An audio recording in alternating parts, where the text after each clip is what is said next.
முத்தி பூர்ணம் நியாகி சர்வம் ஒழிகால மக்களிடத்தில் உள்ள சர்வ மூலமந்திர நிரூபிக மகாமீராகிய யெகோவா தாயாண்டவர்களை அளவிலாவேகு காலம் இப்பூமியில் பழமையான புராதன பூர்வீக நிழல் போலும் பிரியாதேனை ஆண்ட நிழல் போலும் பிரியாதேனை ஆண்ட தலையில் என் குரு தாழ்வாழி வாழியே. நமது குலதெய்வம் பிரம்ம பிரகாச மெய்வழி சாலை ஆண்டவர்களை வணங்கி தொழுது தோத்தரித்து அமானித புற வெளிப்பாடு என்ற தலைப்பில் எனக்கு தெரிந்ததை, புரிந்ததை, படித்ததை, சிந்தித்ததை உங்களோடு பகிர்ந்து கொள்கிறேன். இங்கு மதுரை வேதம் ஓதும் பாடசாலைக்கு திரண்டு வந்திருக்கும் அனைவருக்கும் நமஸ்காரம்.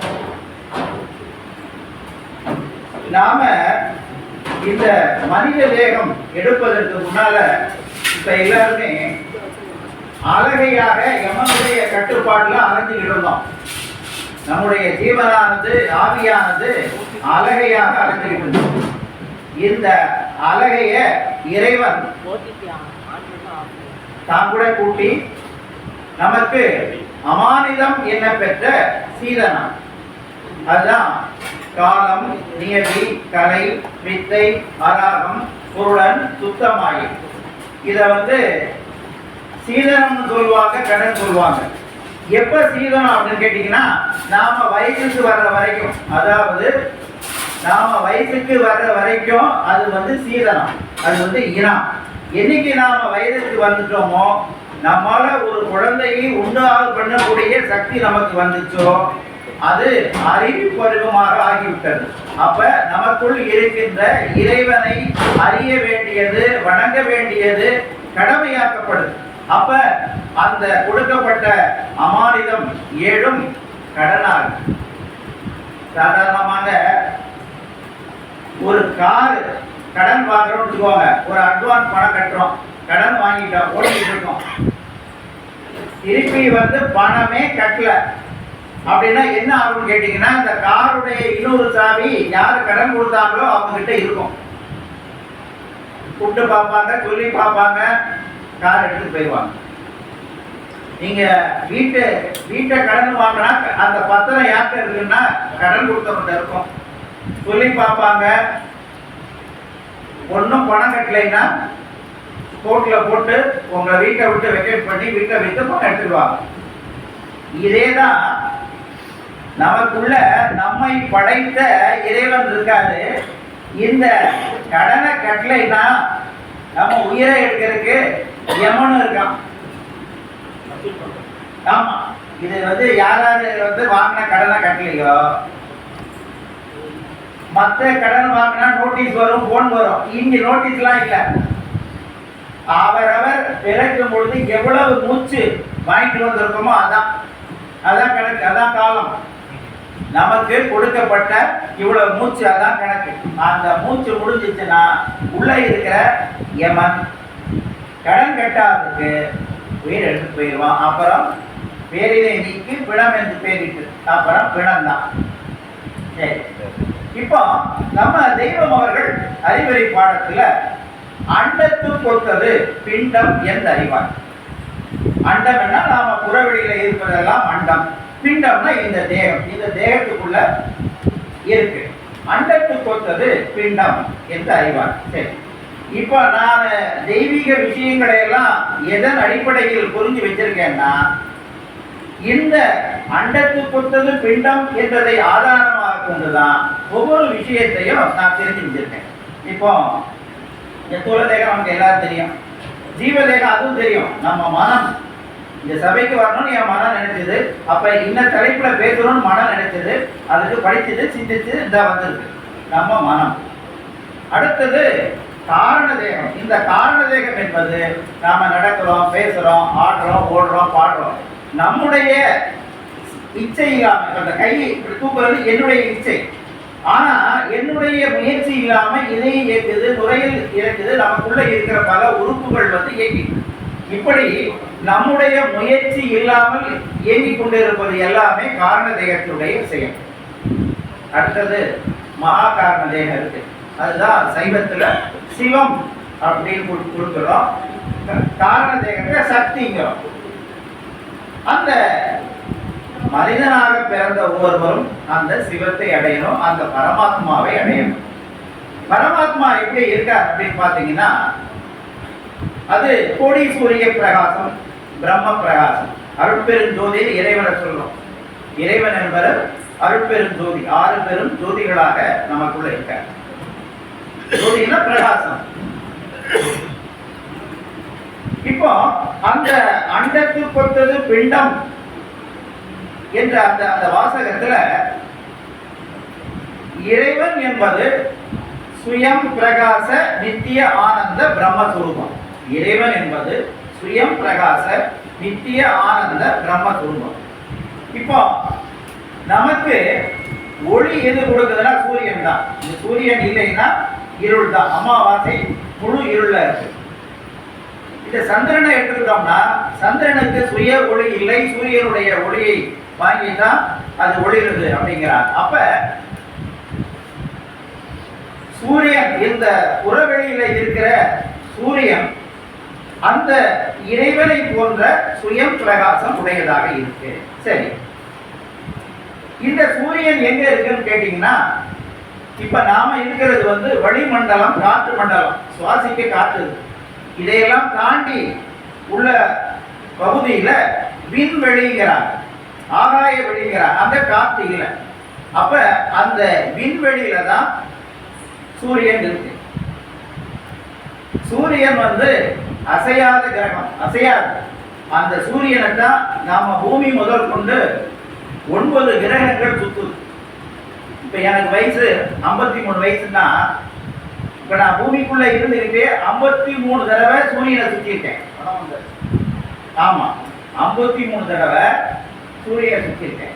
கோயில போனா அந்த கர்ப்ப கிரகத்துல சாமி இருப்பாரு, சுத்தி வருவாங்க. அந்த புறத்துல இருக்கிற இடத்துல சாமியை சுத்தி வருவாங்க. அப்ப இந்த 9 கிரகங்களும் சுத்துது, நாம பூமி முதற்கொண்டு சுத்துதுன்னா இந்த அண்ட வெளியில சூரியன் தான் அதிக சக்தி படைத்தார். புழுக்கம், வித்து, அண்டம், சினைங்கிற 4 வகை யோனியுமே அந்த சூரிய ஒளி, அந்த சூரிய வெப்பத்தை ஆதாரமாக கொண்டுதான் இயங்குது. இப்போ அந்த சூரியன் இப்ப சிவமாக, அதனாலதான் தெய்வம் ஜட சூரியனே ஒண்ணு இருக்கும் பொழுது ஞான சூரியன் 2ஆ இருக்குன்னு கேட்கிறார். ஜட சூரியனே ஒண்ணு இருக்கும் பொழுது ஞான சூரியன் 2ஆ இருக்கும். அப்ப ஞான சூரியன் ஆகிய இறைவன் புறத்துல நமக்கு சூரியனாக காட்சி கொடுக்கும். இப்போ அந்த சூரியன் எங்கேயோ இருக்கு, அது வரல, அது அசையாதது. சூரியனுடைய கதிர்கள் தான் நமக்கு பூமிக்கு வருது. இப்ப நமக்கு அந்த ஒளி, அந்த கிரணம் சூரியனுடைய கதிர்கள். அந்த சூரியனுடைய கதிர்கள்ல பாத்தீங்கன்னா 7 நிறங்கள் இருக்கு. வானவில்ல பாத்தீங்கன்னா 7 நிறங்கள் இருக்கும். இந்த 7 நிறங்கள் தான் புறத்துல அமானிதமாக சொல்லப்படும். தெய்வம் அவர்களும் தெய்வ பாடல வேதத்துல அழுத்தமுற்றிருந்த இருட்குலம் நெறிய அருக்கன் என்று எழுபறி சேரும். எப்படி சூரியன் 7 குதிரை பூட்டப்பட்ட ஒரு வண்டியில, சேரட், அது என்னங்க சொல்லணும், சேரட்ல சூரியன் 7 குதிரை பூட்டப்பட்ட சேரட்ல பூமிக்கு வர்றாரு, இந்த இருளை போக்குறாரு. அதுபோல இறைவனும் நமக்கு அமானிதம் என்ன பெற்ற இந்த சீதனத்தை ஏழ கொடுத்து, இதன் மூலமாக நீ இறைவனை அறிய வேண்டும், அடைய வேண்டியதை கடமையாக்கி வச்சிருக்க. நாம என்ன செய்யறோம்? இந்த உலகம் முழுக்க பார்த்தா இந்த 7 குதிரைக்கு பதிலாக அது 7 குரங்காக்கி வச்சிருக்கும். 7 குதிரையும் 7 குரங்கா இருக்கு. அது நம்ம மனக்குரங்கு தான். இந்த மனக்குரங்கு நம்மளை என்ன செய்யுது? கீழே இழுக்கும் கேடேடாக நமுசுகளாக நரகத்தில் தள்ளுது. அப்படி நரகத்தில் தள்ளாம ஏழையும் குதிரையாவே வச்சிருக்கணும்னா நம்ம தெய்வ வேதத்தை படிச்சா இந்த குரங்கை நம்ம மனக்குரங்கையெல்லாம் அவங்க குதிரையா ஆக்கி நம்ம தெய்வத்தை நோக்கி அவங்க கொண்டு போவாங்க, கொண்டு போயிட்டு இருக்காங்க.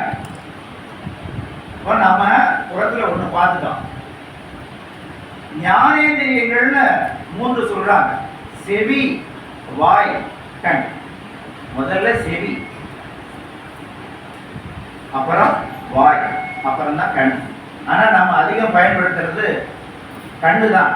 கோர்ட்ல கூட ஐ விட்னஸ் கேட்கிறாங்க. இல்ல அவரு இவரை வெட்டினாருன்னு கேள்விப்பட்ட, இல்லையா நீ பாத்தியா? ஐ விட்னஸ். இந்த செவி அப்படிங்கிற போது ஜீவனுக்கு மெய் உணர்ச்சி தைப்பது காது வழியாகத்தான். அதுதான் நம்ம மெய்வழி. புருஷோத்தமனந்தர் காற்றுனா புறத்துல ஒரு ஆற்று இருக்கு நம்ம தேகத்துல பிண்டத்துல. ஆனா இறைவன் எங்கு இருக்காரோ அதுக்கு பேர் இருதயம். அந்த இறைவனை எப்படி தெரிஞ்சுக்கணும்? ஹியர், இயர், காது வேணும், கேட்கணும். உலக மக்களுக்கெல்லாம் காது இருக்கு. தெய்வம் பேசுறதெல்லாம் எத்தனை பேர் கேட்டிருக்காங்க? அந்த காது இருந்துச்சு, காதுல கேட்டாங்க, ஆனா ஒரு பயனும் இல்லை. ஆனா நாம கேட்டவர்கள் தொடர்ந்து அவங்களை நோக்கி போயிட்டு இருக்கோம். அவர்கள் நமக்கு வகுத்து வைத்த அந்த பாதையிலேயே. அப்ப ஜீவனுக்கு மெய் உணர்ச்சி தைப்பது காது வழியாக. அதனாலதான் சின்ன குழந்தைகளுக்கு பாத்தீங்கன்னா காதுக்கு பொன் கூட்டல். அது ஆண் குழந்தையா இருந்தாலும் பெண் குழந்தையா இருந்தாலும் காதுக்கு பொன் கூட்டல் அப்படின்னு எடுத்து வச்சிருக்காங்க. இப்ப முதல்ல பொன்னாலான அழியா தன்மை உடைய பொன்னாலான தங்கத்தாலான ஒண்ணு காதுல போடுங்க. அடுத்து இந்த காதுக்குள்ள அழியாத தெய்வம் அவருடைய பொன் வாக்குகளை இது கேட்கணும். அதற்குத்தான் காது.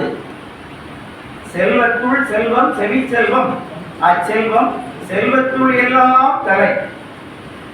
உலக மக்களுக்கு செவி செல்வம் யாராவது பெறாங்கன்னா யாருமே இல்லை. உலகத்துல நான் தான் கோடீஸ்வரன் உலகத்துக்கு அப்படின்னு அமெரிக்காவில எலான் மஸ்க் சொல்றார். சரிங்க, உடல் இருக்கிற வரைக்கும் உயிர் இருக்கிற வரைக்கும் அவர் தான் உலகத்துக்கே கோடீஸ்வரர்.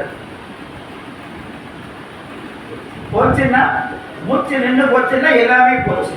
ஆனா நமக்கு தெய்வம் அவர்கள் இந்த தேகம், இந்த வாழ்க்கை ஒரு 100 ஆண்டு கால வாழ்க்கை, இந்த தூல தேக வாழ்க்கை 100 ஆண்டு காலம் தான் வாழப்போம், அதுக்குள்ளதான் வாழப்போம். ஆனால் இறைவன் என்பவர் நித்தியமானவர். இறைவன் நித்தியமானவர். அப்படி நித்தியமான இறைவனை இந்த தேகம் இருக்கும் பொழுதே நீ அறிய வேண்டியது, அடைய வேண்டியது நமக்கு கடமையாக்கப்படுது. அப்படி அடைந்தால், அறிந்தால் நமக்கு சொர்க்கம். அழிவில்லாதவன் 7.1 ஆக்கியே அதை தூக்கிட ஆனதே விண்ணுலகம் எளிது அதுவே தன்னில் அமானிதமோ. அந்த அழிவில்லாதவன், அந்த இறைவன் அந்த 7.1 ஆக்கி அதை தூக்கிட ஆனதே விண்ணுலகம் எளிது அதுவே தன்னில் அமானிதம். இந்த உலகம் முழுக்க என்ன செய்யுது? அந்த அமானிதத்தை இந்த உலக வாழ்க்கைக்கு மட்டுமே பயன்படுத்தி, அதுக்குத்தான் இறைவன் 7 நரகத்தை படைத்திருக்கிறார். தண்டனை, 7 நரகங்களும் தண்டனை. இப்போ அமானிதம், வித்யா தத்துவம் இவை ஏழும் பிரயோசன அளவில் 7 ஒலி வீடுகளாக இருக்கின்றன. சரி கம பதனி சப்த சுரங்கள் அப்படின்னு சொல்றாங்க. சப்தம்ங்கிற வார்த்தைக்கு ஒண்ணு நாதம், அது சப்தம். சமஸ்கிருதத்துல சப்தம்னா 7. வெளி உலகத்துல சப்த கண்ணியர்கள் இருக்காங்க அப்படின்னு போயிடாரு. அப்ப இப்ப நமக்கு விலங்குகளையும் மனிதனையும் பிரித்து காட்டுவது, 2 பேரும் சினைங்க யோனியில பிறந்திருக்கோம். ஆனா 2 பேரையும், அதுக்கு நாக்கு இருக்கு, பல்லு இருக்கு, எல்லாமே இருக்கு, பிரித்து காட்டுவது அந்த வாக்கறிவு. மிருகங்களால பேச முடியாது. ஆனா மாடு அம்மா அப்படிங்குது, பூனை அப்ப அது பேச தெரியலையா? பேசுது. ஆனா ஒரு விலங்குக்கு ஒருதான் இறைவன் கொடுத்திருக்காரு. ஆனா நமக்கு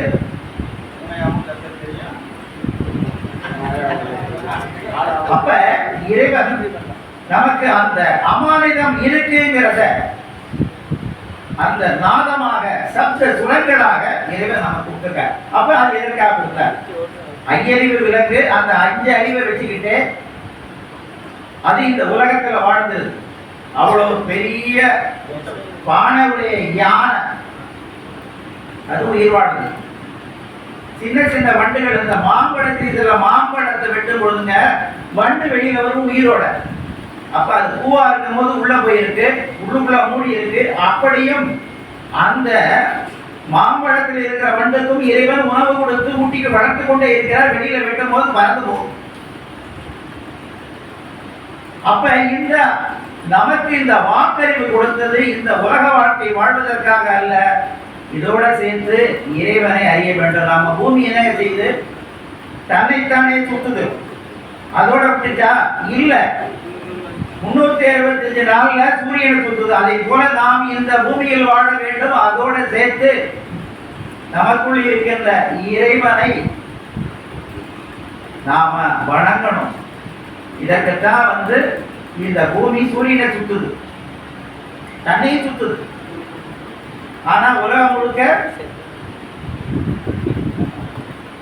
இந்த பூலோக வாழ்க்கையை நல்லா வாழ்ந்து இறந்து போறதுதான் நடந்துகிட்டு இருக்கு. நாம அதையெல்லாம் தாண்டி இல்லை, நாம் நித்திய வாழ்க்கை வாழ வேண்டும். நமக்கு தெய்வ அமானிதம் கொடுத்துருக்காங்க.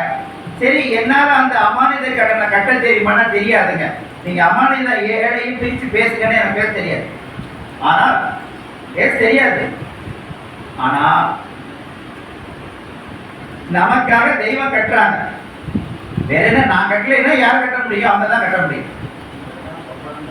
அதற்காக தெய்வம் நமக்கு ஆலயத்துல வணக்கம் எடுத்து வச்சிருக்காங்க. இப்ப நாம பேசுறோம், தெய்வத்தை பத்தி படிக்கிறோம், வீட்லையும் படிப்போம். அது ஜீவன் முக்திக்கு வேண்டிய நிஷ்டை, ஜீவன் முக்திக்கு வேண்டிய தவப்பலனை கொடுக்கிறது. அடுத்து தேகமுக்தின்னு ஒண்ணு சொல்றாங்க. ஆனால் தேகமுக்திக்கு வேண்டியது சாலை குழல் வணக்கம். தேகமுக்திக்கு வேண்டியது சாலை குழல் வணக்கம். எமக்கு பதிலாகவே எம் மக்கள் நெற்றி துளிப்புடன் குறியை வைத்து ஊதும் பொழுது அப்பொழுது வருவது எம்முடைய பரிசுத்த ஆவி. பரிசுத்த ஆவி எங்க இருக்கு? இந்த ஜீவதேகம் கடந்து காரண தேகம் கடந்து மகாகாரண தேகத்துல இருக்கு. இது வரைக்கும் அந்த ஞானிகள் தெய்வம் வரைக்கும் பேச்சு மூச்சு அற்ற அந்த தவநிலையில போய் அந்த மகாகாரண தேகத்துல இருக்கிற தவத்தை அவர்கள் பெற்றார்கள். யமனை மிகைத்தார்கள், சங்காரம் செஞ்சாங்க. நமக்கு எனக்கு ஜீவதேகம் தெரியாது, காரண தேகம் தெரியாது, மகாகாரண தேகம்லாம் தெரியாது. நான் எதையுமே தரிசனம் பண்ணல. ஆனா அந்த யமன்பதி எல்லையில் தெய்வம் என்னை காப்பாற்றுவார்கள் என்பது எனக்கு முழு நம்பிக்கை இருக்கிறது. தெய்வம்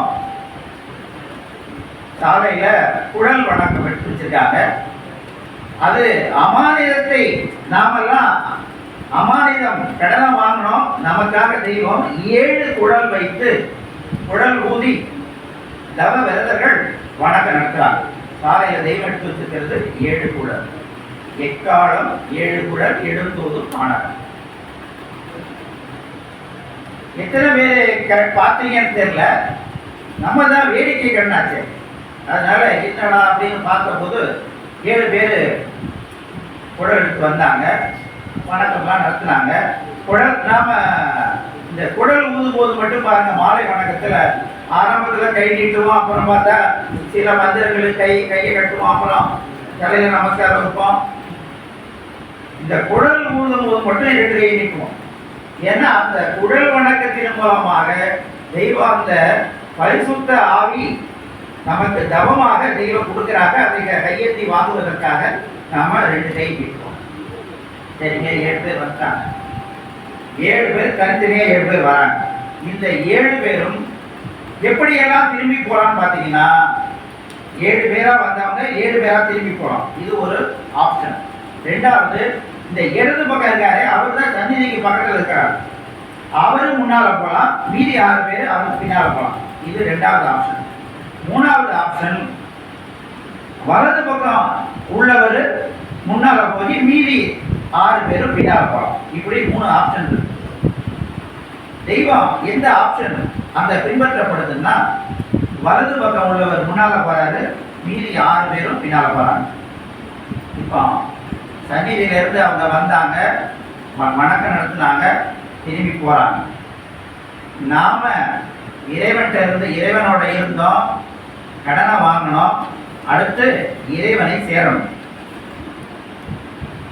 இந்த தேகத்துல வலது பாகம் சிவபாகம், இடது பாகம் சக்தி பாகம். அதுதான் அர்த்தநாரீஸ்வரர் தத்துவம். ஏன்னா வலது பக்கம் சூரியகலை, இடது பக்கம் சந்திரகலை. சிவம் என்பது அசையா சக்தி, சக்தி என்பது இயக்க சக்தி. நமக்கு பேசுறதுக்கு எல்லாத்துக்கும் சக்தி கொடுப்பது அந்த ஆத்ம சக்தி தான்.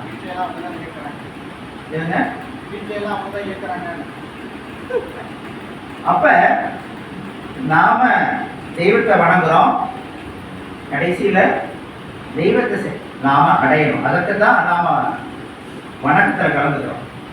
அப்ப வலது பாகம் சிவபாகத்தில் உள்ளவர் முன்னால போறார், மீதி 6 பேர் பின்னால போறார். இப்படிதான் தெய்வம் எடுத்து வச்சுட்டாங்க. அப்ப நாம இறைவன்கிட்ட வந்தோம், நாம தெய்வத்தை வணங்குறோம், தெய்வ வணக்கத்தில் கலந்துக்கிறோம். நமக்காக தெய்வம் அந்த அமானித கடனை கட்டுறாங்க, கட்டிட்டு அவங்க கிட்டே இழுத்துக்கிறாங்க. அந்த அடக்கம் ஆன நேரத்துல நமக்கு தான் காரண தேகம் மகாகாரணம் தெரியாது. இப்போ ஞானிகள்லாம் அடக்கம் பண்ணா கொஞ்ச நேரத்தில் உள்ள போயிடுவாங்க அந்த மகாகாரண தேகத்துக்கு, இறைவன். நமக்கு தெரியாதனால தெய்வம் நமக்குள்ள இருந்து இருக்கிறாங்க இந்த ஜீவாத்மாவை. ஏன்னா இதுதான் தெரியாது இல்லை. அப்ப இது இழுத்து அந்த பரிசுத்த ஆவி, அந்த பரமாத்மா நமக்குள்ள இருந்து இழுக்கிறாங்க. இது போகுது, போய் சேர்றதுதான் நான் சொல்லலாம். சரி, அடுத்தது இரவு வணக்கத்துல பார்த்தோம்னா இதே போல 7 பேர் வர்றாங்க. முதல்ல குழல் ஊதுறது நம்ம நோக்கி, நாம வணக்கம் பண்றவங்களை நோக்கி குழல் ஊதுறாங்க. அடுத்தது துர்துமி வாசிக்கிறாங்க. எனக்கு இதை பத்தி சொன்ன போதுதான் எங்க அப்பா மைவெளி கோபாலகிருஷ்ணன் அவர்கள் துர்துமி 7 தடவை வாசிக்கிறாங்க என்ற ஒரு தகவலை சொன்னார்கள். அதுக்கப்புறம் தான் சொன்னவனை எண்ணி பார்த்தேன். ஆமா, இவங்க துந்துமி 7 தடவை வாசித்த பிறகு அதுக்கப்புறம் தெய்வ சன்னதியை நோக்கி அவர்கள் கூட ஊதுகிறார்கள். அப்ப நாம இந்த துந்துமி என்பது காரண தேக தத்துவம். ஏன்னா இந்த அடிங்கிறதெல்லாம் காரண தேகம். திரை விலகி வருகும் இவர் நேரம் தன்னில் தெரிய வைக்கும் காரணங்கள் துந்துமி. அந்த குழல் என்பது மகாகாரண தேக தத்துவம். ஏன்னா அது நமக்கு பரிசுத்த ஆவியை கொடுக்குது. காரண தேகம் என்பது அந்த துந்துமி காரண தேகத்தில். ஏன்னா அடி என்பது இயக்கம், அடிச்சு ஒரு நாதம் வருது. அப்ப நாம தெய்வத்தை நோக்கி வணங்கி அவங்கள சேரணும். அதற்கு தான் இரவு வணக்கத்துல 7 தடவை துந்துமி நாதம் இசைச்ச பிறகு உன் நினைவெல்லாம் தெய்வ நினைவாக இருக்கணும். நீ அடுத்து போய் நாம தூங்க போறோம், இந்த 7 மணி வணக்கம், அடுத்து தூங்க போறோம், ஒரு சிந்தனை தெய்வ நினைவாக இருக்கணும் அப்படிங்கிறதுக்காக அந்த குழல் வணக்கத்துல குந்துமை 7 தடவை வாசிச்சு தெய்வ சந்நிதி நோக்கி குழல் ஊதி நமக்கு வணக்கம் நடத்தியிருக்காங்க. இந்த 7 மணிக்கு நான் கூட நினைப்பேன், தெய்வம் 6 மணிக்கு சங்கல்ப மந்திரம் சொல்லணும்னு எடுத்து வைக்கலாம், 7 மணிக்கு சொல்லலாம், இல்லை இப்போ இருக்கிற ஐடி பீப்புளுக்காக 10 மணிக்குன்னு எடுத்து வைக்கலாம். ஏன்னா 10 மணிக்கு எந்திரிக்கிறாள் நிறையா ஐடி பீப்புளாக எத்தனை மணிக்கு பிள்ளை எந்திரிக்குது? 10 மணிக்கு. காலையில் பசியாகல இல்லைங்க, பசியாகல.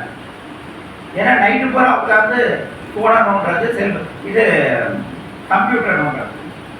ஆனால் தெய்வம் பாருங்க 7 மணி அப்படின்னு எடுத்து வச்சுக்காங்க. அந்த சங்கல்பத்தில் நாம் என்ன சொல்றோம்? காலை ஆண்டவர் மெய்மதத்தில் நாங்கள் சேர்ந்து ஆகி இருக்கிறோம். ஏன்னா தூங்கின உடனே நான் தெய்வத்தை மறந்துட்டேன். இப்போ காலையில் சொல்றேன், தூங்கின போது தெய்வத்தை மறந்துட்டேன், காலையில் நாங்கள் சேர்ந்து ஆகி இருக்கிறோம் அப்படிங்கிறத சங்கல்பம் பண்ணும் பொழுதுதான் ஆகா ஆமாம் நம்ம மதத்தில் தான் இருக்கான், மாறி போல எங்கேயோ ஐயோ அப்பான்னு கட்டிட்டு போகல, ஒழுங்காக்கியே தான் இருக்கான் அப்படின்னு. அப்ப நமக்கு தெய்வம் அவர்கள் நாம வாங்கின கடனை நமக்காக அவங்க கட்டுறாங்க. நாம செய்ய வேண்டியது என்னன்னா அவர்களை வணங்க வேண்டும். முதல்ல நாதமாக, ஏன்னா அவருடைய எண்ணம் நாதமாக வேதமாக இருக்கும். நீங்க எந்த ஞானியுடைய வேதத்தை படித்தாலும் அவங்க உங்களுக்கு நிறைய நாலேஜ் கொடுப்பாங்க. இன்னைக்கு நான் பேசுறேன்னா நம்ம வேதம் மட்டுமே பத்தலை. 8 2 10 இடம் காணாத எட்டி எட்டி பார்த்தாலும் எட்டி தள்ளும். இந்த 8 நான் என்ன 2 நான் என்ன என்பதற்கு நம்ம வேதத்தில் விளக்கம் இல்லை. எங்கேயாவது யாராவது சொன்னா தான் புரிஞ்சிக்க முடியும்.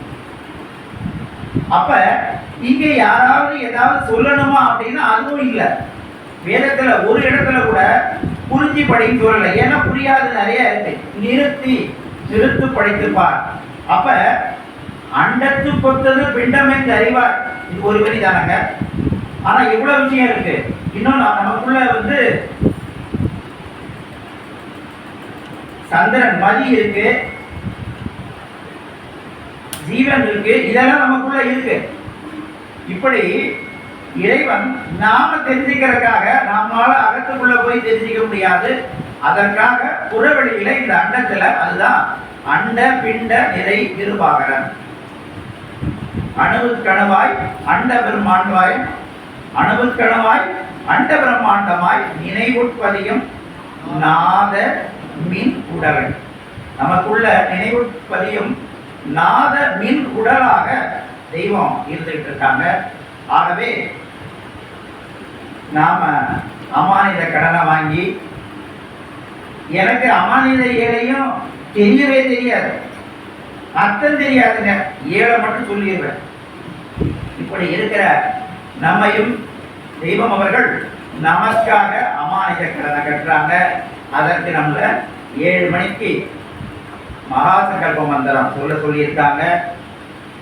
நேரம் கிடைக்கிற நேரத்தெல்லாம் சாலையில நமக்காக அவர்கள் தவத்தை, அவர்கள் பசி எடுத்து குடல் எருக சேர்த்த அந்த தவத்தை நம்ம எல்லாருக்கும் இனாமாக கொடுத்து அந்த யமன்பதி எல்லையில் காத்து ரட்சித்துக் கொண்டிருக்கும் நம் தெய்வம் அவர்களை நாம் தினம் பணிந்து போற்றி புகழ்ந்து மேலாம்பரமான 4ஆம் பதத்தை பரமபதத்தை நாம் எல்லோரும் அடைவோமாக.